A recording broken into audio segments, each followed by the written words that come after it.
ছেলে হওয়া এত সহজ না, অনেক কিছু ঘুরে আমাদের মাথায়। সব তো তোমার বইলা বোঝানো যাবে না, তারপরও কিছু বলি শোনো।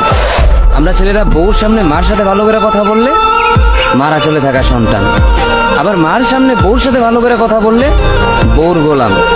নিজের ছেলে মেয়েদের যদি মারি আমাদের দয়া মায়া নাই, আর ওই ছেলে মেয়েদের যদি কিছু না বলি আশকারা দিতেছি। নিজের বউরে দিয়া যদি জব করাই সেই ক্ষেত্রে আমি বউর কামাই খাই, আর যদি বউরে দিয়া জব না করাই আমি সন্দেহ করি। সারাদিন ঘরের বাইরে থাকলে আমরা ভাদাইম্মা, আর যদি ঘরের ভিতরে থাকি তাহলে বেকার, কাজ কাম নাই। আর এই তোমাদের মেয়েদের গায়ে যদি আমরা ভুলেও টাচ করি না আমরা নির্যাতক, আর যদি তোমরা মেয়েরা আমাদের গায়ে হাত তুলো আমরা কাপুরুষ। আর একটা ছেলে কি বা করে পুরো লাইফে নিজের জন্য? মার ওষুধের থেকে শুরু করে বউ বাচ্চার প্রত্যেকটা সব পালন করার দায়িত্ব একটা পুরুষের। কিন্তু কি লাভ এত কিছু কইরা? দিন শেষে একটা ভুল করলেই সবাই ভুলা যায় যে কে কি করছে তার জন্য।